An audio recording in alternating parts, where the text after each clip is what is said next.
Мен билем долбоордун кезектеги чыгарылышынан сиздер менен жолугушуп жатабыз. Саламатсыздарбы? Биз бүгүнкү чыгарылышта санариптик мыйзамдарды практикалык колдонуу жаатында сөз кылабыз. Тактап айтканда, санариптик мыйзам деген бул өз эмне, кайсыл учурда мыйзамды сактаган болобуз жана кайсыл учурда биз мыйзамдан сырт аша чаап кеткен болобуз. Мына ушул суроолорго биз бүгүн аралыктан жооп алабыз. Ал үчүн Кыргызстандын юридикалык коомунун башчысы Асель Мергенбаева жана санариптик жаатындагы эксперт Рахат Жусумамбетова эжекелерибиз биздин суроолорубузга жооп берет. Саламатсыздарбы?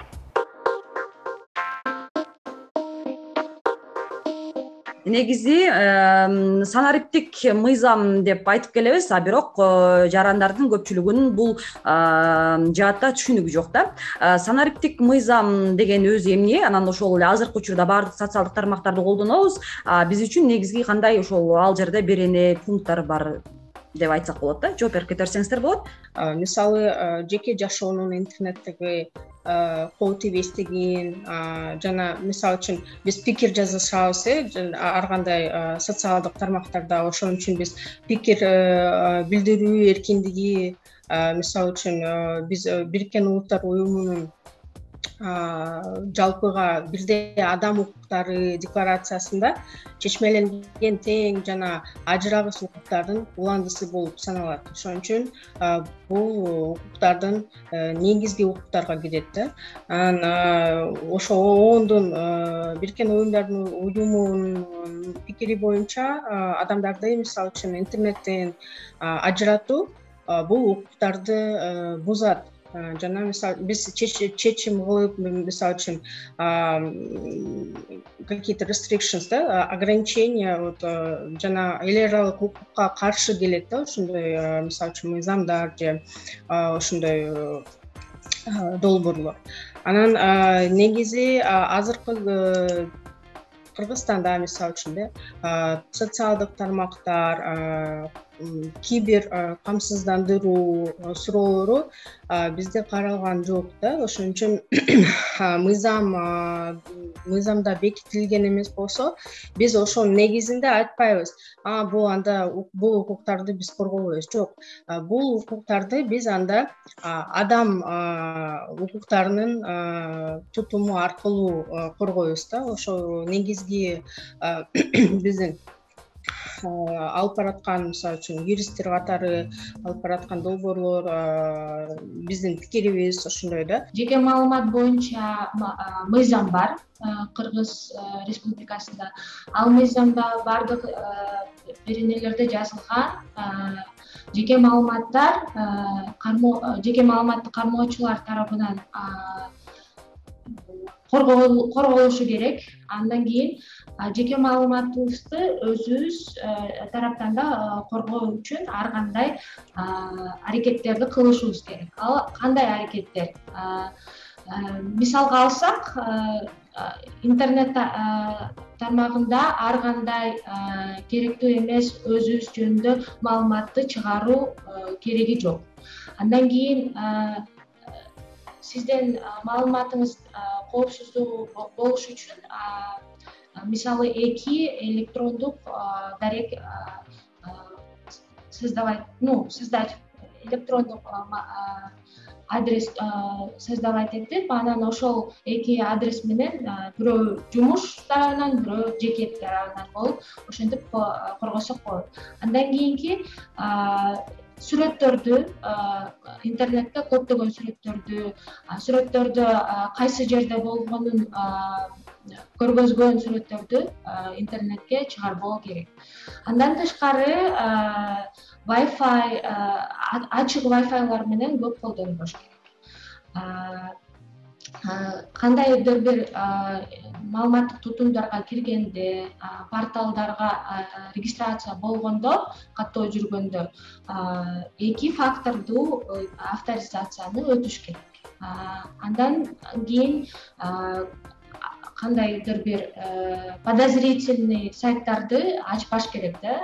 Алардын адресин, дарегин кандай туура жазылганбы, бардыгы туурабы, ошонун баарын карап чыгып андан кийин кирүү абзел.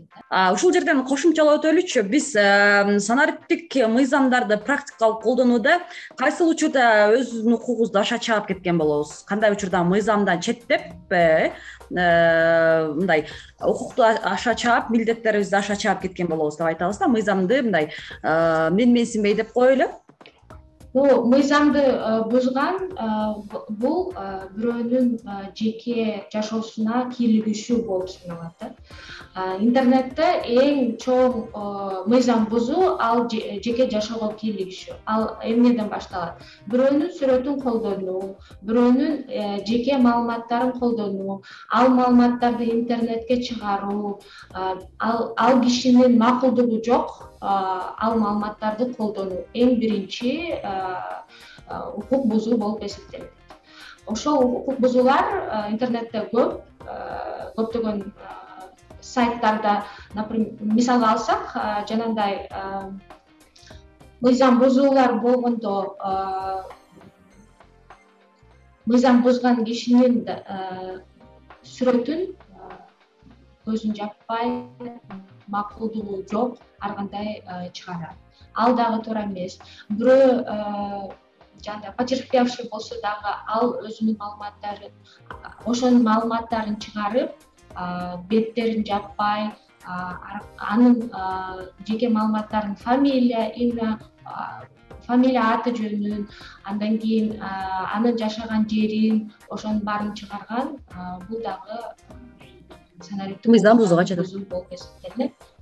Интернетте андан тышкары ошондой эле жеке маалыматтарды колдонуу боюнча укук бузуулар көп да. Алар кандай? Спам, электрондук почта менен спам жибергендер да. Сиздердин электрондук почтаңардагы жеке маалымат болуп эсептелинет. Алар сиздердин жеке маалыматтарыңарды колдонуп, каяктан алганын билинбейт, ким бергенин билинбейт, бирок сизге реклама жиберет да. Ошондой эле сиздин жанагы база данных бар да, маалымат базаларды сатуу боюнча дагы укук бузуулар кезделишип жатат да. Биздин Кыргызстанда андайга жолуга элекпиз, бирок башка мамлекеттерде ошондой укук бузуулар кезделишип жатат. Жанагы биздин жеке маалыматтарыбызды чогулткан компаниялар ал жеке маалыматтарды башка компанияларга сатып, ал компаниялар өзүнүн рекламасын, маркетинг колдонуу боюнча сатып алышат. Ал дагы укук бузуу болуп эсептелет. Сиз Кыргызстандын бардык аймагында жана башка мамлекеттерде болгон учурда да электрондук кол тамгаңыз аркылуу мамлекеттик порталдардын электрондук кызматтарын пайдалана аласыз. Маселен, салык кызматына отчет тапшырышыңыз керек болсо, кварталдык отчетторду электрондук бланктарда толтурасыз жана электрондук кол тамга менен күбөлөндүрүп, интернет аркылуу жөнөтүп коесуз. Электрондук кол тамга кагаздагы кол тамгаңыз менен маанилүүлүгү бирдей болуп саналат. Ошондуктан сиз жиберген отчет юридикалык күчкө ээ. Жалпылап айтканда, электрондук кол тамга санариптик чөйрөдө юридикалык маанилүү иш-аракеттерди жүргүзүүдө колдонулат. Белгилей кетсек, электрондук кол тамга калктуу тейлөө борборлорунан ушул жылдын аягына чейин акысыз берилет. Ал үчүн өзүңүз менен кошо паспортуңуздун түп нускасын ала барыңыз. Эгерде ошол жеке маалыматтар уруксатсыз эле колдонулуп жатканын билсе, мисалы бир социалдык тармактын колдонуучусу, маселен, мен кандай негизде өзүмдүн укугумду коргоп же кимдерге кайрыла алам? Азыркы учурда андай укук бузуулар болуп жатса, бизде сотко кайрылуу эле азыркы учурда бар. Бирок жанагы жеке маалымат боюнча мыйзамда айтылган уполномоченный орган по защите персональных данных, жеке маалыматтарды коргоо боюнча специальный орган бар. Ал орган ошол жеке маалыматтарды укук бузуу болуп жатканда контролдойт. Алар жарандар ошоко кайрылса, ошол спорлорду чечкенге аракет кылат да. Бирок азыркы учурда ал орган не создали еще этот орган. Ал үчүн биз эмне мисалы азыр ал органдай түзүлө элек, негизделе элек деп атасыз да. Анда биздин ошондо мына ушул жана сиз мисал келтирдиңиз да, мына ушул сыяктуу учурларыбызда биздин укуктарыбыз тепселенип калышы мүмкүн депчи, жеке маалыматтарды биздин уруксатсыз эле пайдаланышы мүмкүн деп. Анда биз кандай укугубуз бузулган абалда кала беребизби? Сиз айтып аткан сыяктуу баягы органдар али негизделе элек болсо маселе кандай болот негизи? Ал органды түзүү боюнча иш аракеттерди жүргүзүп жатат азыркы өкмөт. Андан тышкары биз ал органды түзүлбөгөндө эле укуктар бузулуп калды, ошол менен калып калбай, биз дагы өзүбүздүн укуктарыбызды коргоо үчүн дагы өйдөңкү инстанцияларга барсак болот. Жолдор бар, сотко барып, мыйзамдардын ишке ашырылышын талап кылышыбыз керек. Ошол санариптик мыйзам боюнча болуп жаткандан кийин азыркы учурда санарип айдың айрыкча ошол интернет айдыңында жарандардын баягы укуктары бузулуп кеткен учурларды, мыйзамдын аша чаап колдонуп кеткен учурларды көп эле көрүп жүрөбүз. Маселен, ошол эле биздин жеке маалыматтарыбызды руксатсыз алгандан сырткары кимдир бирөөнү сиз башта айткандай беделине доо кетирген маалыматтарды чыгаруу, такталбаган маалыматтар менен анын абийирине шек келтирүү да. Негизи ошол Кыргызстанда азыркы учурда санариптик мыйзам эмнеси менен чейки жана эмне иштерди аткаруу керек? Асель эже, сизден баштасак, андан кийин Рахат эже толуктап кетсе болот. Адам укуктары бар. Адам укуктары биздин конституциябыз берген бизге. Бирок ошол терминологияларды дагы толукташ керек. Азыркы күндө кандай маалыматтарды биз коргойбуз, кандай маалыматтарды мисалы үчүн мамлекет өзүнө алганда, мен коргоп берем деген. Мисалы үчүн ошол эле ар бир жараныбыз бир мисалы үчүн репутациясына же мындай өзүнүн маалыматы башка жака чыгып калса, ал укук коргоо органдарына азыр деле кайрылса болот. Анткени бул бизде бар мыйзам, защита персональных данных, өзүнүн биз конституция боюнча ар бирөөбүздүн жашообуз бизде неприкосновенность, да, у нас есть. То есть и на основе этого мы можем защищать свои права. 2020-жылы президентибиздин буйругу чыккан. Ал буйрукта санариптик кодексти жазуу боюнча милдеттер коюлган. Санариптик кодекс азыркы учурда көптөгөн мамлекеттерде жок. Кээ бир мамлекеттерде азыр жазылып баштады. Санариптик кодекс эмне деген нормаларды камтыш керек. Алар жанагы электрондук коммерция, электрондук интернетте жанагындай товарларды, услугаларды аткаруу боюнча талаптарды, нормаларды камтыйт. Андан тышкары ал кодексте жана жеке маалыматтарды туура жана коопсуздугун камсыз кылуу боюнча нормалар камтылыш керек. Андан тышкары биздин Кыргызстандагы жеке маалымат боюнча мыйзам эл аралык мыйзамдарга дал келет, бирок андан дагы көбүрөөк коопсуздукту жаратуу боюнча нормалар керек. Санариптик чөйрөдө жеке маалыматтарыңызды алгач өзүңүз коргоого алыңыз. Маселен, сизге керексиз же кооптуу деп эсептелген жеке маалыматтарды интернет айдыңына чыгарбаганыңыз оң. Ошондой эле сайттарга катталууда жеке маалыматтарды жазуу боюнча макулдашуулар менен алгач таанышып чыгыңыз. Эгерде жеке маалыматтарыңыз максатка туура келбесе, анда көрсөтпөгөнгө укуктуусуз. Негизи интернетке сиздин маалыматтарыңыз жайгаштырылышы зарыл болсо, алгач сизден макулдук суралат. Макул болгон учурда дагы ал электрондук кол тамгаңыз менен ырасталышы керек. Ошондо гана сиздин макулдугуңуз юридикалык күчкө ээ болот. Кээ бир социалдык тармактарга, сайттарга жеке маалыматтарыңызды көрсөтүүгө каршы болсоңуз, анда ошол порталдын кызматтарын колдонууга чектөө киргизилет. Бирок ал интернет порталын пайдаланууну гана көздөп, өзүңүз тууралуу маалыматтарды жайгаштырып алмаштыруудан абайлаңыз. Себеби сиздин маалыматтарыңызды уруксатыңызсыз башкалар колдонушу ыктымал. Биз ошол порталдарга мисалы бир кандайдыр бир чара көрүү же биздин укукту бузуңуз деген сыяктуу мындай эскертүүлөрдү бере алабызбы? Алар кандай негизде мыйзамга келишет, мыйзамдык талаада иш алып барышат? Бул ошол бизде азыр ошо квалификациялык деңгээлде, мисалы үчүн азыр биз мамлекетибизде өзү жарандардын деле арасында деле ошондой квалификациябыз аз болуп атат да, маалыматыбыз аз болуп атат. Эми мен өзү кандай кылам? Мисалы үчүн мен имейл адресимди бир регистрацияга киргизсем, анан мага башка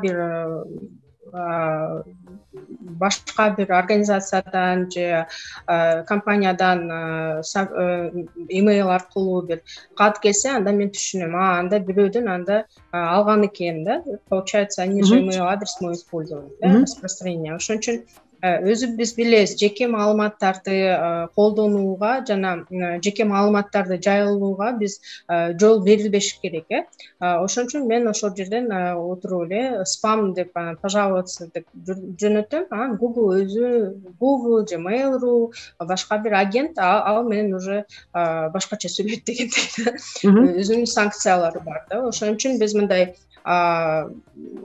өзүбүз дагы мындай тазалап жүрүшүбүз керек да, биздин айлана чөйрөбүздү дегендей да. Ошол санариптик чөйрө деле ошондой, биз субботник кылабыз го, ошондой эле санариптик чөйрөдө деле ошондой кылышыбыз керек. Кайсы маалыматтарга биз кирип атабыз, кайсы сайттарга кирип атабыз. Мисалы үчүн ар бир сайттын коопсуздукту бере турган сайттар үстүндө мындай купу белгиси турат да. Ошону биз дагы карашыбыз керек да. Купусу жок болсо, анда биз өзүбүздүн маалыматтарыбызды ага бербей эле коюшубуз керек. Өзү негизи платформалар азыркы учурда ишке киргизилип жатат. Эгер платформалар ошондой модернизация болуп, андан кийин развитие болсо, биздин мамлекеттик башкарууда, ошондой эле мамлекеттик кызматтарды алууда ачыктык пайда болот. Коррупциянын азайтуу жолдору ачылат да. Азыр санариптик мыйзамдар жаатында түшүнүксүз жагдайлар болсо, жарандар арасында, социалдык тармактын колдонуучуларында кимдерге кайрылыш керек, кимдерден маалымат алса болот? Юристтерге кайрылыш зарыл, биринчи кадам аркылуу. Анткени бул маалыматты юрист аркылуу жазып берет, заявление болсо заявление жазып берет. Мисалы үчүн, эгерде бир сайт, кандайдыр бир сайт бир сабатсыз, некачественный, сабатсыз услуги, если оказывал, тоже надо это фиксировать через оформление, да, документа. Я, как ранее сказала, это, конечно, обращение в правоохранительные органы, укук коргоо органдарына кайрылышы мүмкүн. Ар бир жаран, ар бир адам Кыргызстанда кайрылса болот. Анан мисалы үчүн бизде Кыргызстанда мындай кээ бир каналдар бар, кээ бир мисалы үчүн өзүнүн жеке информацияларын мисалы үчүн ошол жакта жарыялап чыгарышы мүмкүн да. Ошон үчүн бизде ошондой прецеденттер бар. Өзүнүн жеке укуктарын коргоо боюнча. Эми негизи ошо мен айткан прецеденттер сотко чейин жеткен эмес, анткени ар бир эки тарап макулдашып бүтүргөн да ишти. Бирок ошо укук коргоо органдарга кайрылышы керек. Деги эле ушул санариптик кат сабаттуулукту жогорулатыш үчүн да жалпы эле калктын арасында биз үчүн кандайдыр бир ушул маалыматтык колдомолор иштелип чыкканбы, же көбүрөөк жана түшүндүрүштөр, тренинг, семинарлар жайылтылышы, өткөрүлүшү керекпи? Өткөрүлүшү керек, бул сөзсүз. Бул биринчи. Бирок мамлекеттин тарабынан бул бизде биз айтабыз, мамлекет кепилдик бериш керек. эгерде мамлекет кепилдик бере албаса, биз канча айтпайлык ошо санариптик укук бар, санариптик укукту коргош керек десек дагы, бул санариптик укук келе албайт. Анткени бул мамлекеттин өзүнө алган мындай обязательство да, государственный. Ооба. Ошон үчүн биз айтабыз, мамлекет кепилдик бериш керек. Биздин маалыматтарыбыз эч жака башка жака кетип калбашы үчүн, биздин мисалы үчүн эгерде бир укуктарыбыз эме болуп калса, биз барып туруп сотко кайрылсак, сот бизге справедливый, адилеттүү, укуктуу чечимди чыгарат. Ошо бул комплекстүү иш да. Анан ар бирибиз өзүбүздүн ордубузда, өзүбүздүн алыбызга жараша кадам жасап келе жатабыз да ошон үчүн. Рахат эжеке, ушул эле суроого өзүңүздүн баягы жооңузду, пикириңизди кошумчалап койсоңуз болот. Санариптик кат сабаттуулукту жогорулатыш үчүн эмне кылышыбыз керек? Санариптик көндүмдөрдү жогорулатуу үчүн 2019 жылда 2023 жылга чейин концепция бекитилген да, биздин президентибиз аркылуу. Ал концепцияда айтылган ошол жарандардын санариптик көндүмдөрүн жогорулатуу биринчи милдеттеме болуп эсептелет. Социалдык тармактарда, телеберүүлөрдө санариптик көндүмдөрдү жогорулатуу үчүн ар кандай роликтер болуш керек, ар кандай передачалар болуш керек, ар кандай жанагындай окутуу боюнча иш аракеттер жүрүлүш керек. Анткени биздин азыркы учурда бизди чөйрөбүздө эмне болуп жатат? Биздин чөйрөбүздө бул интернет. Биз эртең менен туруп эле интернетти карайбыз. Ал жакта эгер көбүрөөк роликтер, көбүрөөк пиар болсо, санариптик көндүмдөр боюнча, ошончолук жарандарыбыздын көндүмдөрү жогорулайт. Эгер мен интернетти ачып эле жанагындай сайттарга киргенде кандай укуктарым бузулушу мүмкүн, кандай укуктарым бузулбаш үчүн кандай иш аракеттерди жасашым керек, ошолор жөнүндө талаптар болсо, ошолор жөнүндө окутуулар болсо, мен күнүмдүк көндүмдөрүмдү жогорулатып баштайм. Ошон үчүн андай иш аракеттерди аткаруу бизде абзел, андай иш аракеттерди аткаруу үчүн дагы каржылоо керек. Ошон үчүн жолдорун мамлекет тарабынан табылат деп ишенем. Чоң рахмат сиздерге. Атайын ушул жалпы эле мен эмес, жалпы жарандар үчүн өзүнчө бир пайдалуу маалымат санариптик мыйзам деген эмне, аны биз кантип аткара алабыз, санариптик мыйзамды кантип түшүнсөк болот деген баягы суроолорго, түшүнбөгөн жагдайларга жооп берип, маалыматты бергениңиздер үчүн ыраазычылык билдиребиз. Ишиңиздерге ийгилик болсун. Дагы ушул санариптик мыйзамды практикалык колдонууда артыкчылыктуу өзүңүздөрдүн аракетиңерди, салымыңарды кошо бересиздер деп ишенебиз. Санариптик мыйзамдын алкагында өзүңүздүн укугуңузду коопсуздук жаатында өз аракетиңизди көрсөңүз болот. Ал үчүн маселен социалдык тармактарга катталып жатканда өзүңүзгө керексиз болгон же өзүңүз кооптуу деп эсептеген жеке маалыматтарды социалдык баракчага жайгаштырбасаңыз болот. Бул сиздин коопсуздугуңуздун кепили. Ошондой эле, эгерде сиз санариптик мыйзамдын алкагында укугум бузулду деп эсептесеңиз, укук коргоочуларга же сот органдарына кайрылсаңыз болот. Мындан сырткары ошол эле учурда азыркы санариптик чөйрөдө өзүңүз ар кандай электрондук жаатта документалдуу иштерди аткарам же кайсыл бир мамлекеттик органдарга отчет тапшырам десеңиз, электрондук кол тамгадан пайдалансаңыз болот. Бүгүнкү күндө электрондук кол тамгалар аймактык калкты тейлөө борборлорунда акысыз берилүүдө. Ошондой эле жеке маалыматтардын корголушу боюнча сиздер түндүк электрондук порталынан дагы көп нерсе маалыматтарды ала аласыз. Биз бүгүнкү мына ушундай кабарлар менен мен билем долбоорун жыйынтыгын чыгарабыз. Кайрадан көрүшкөнчө сак саламатта калыңыздар.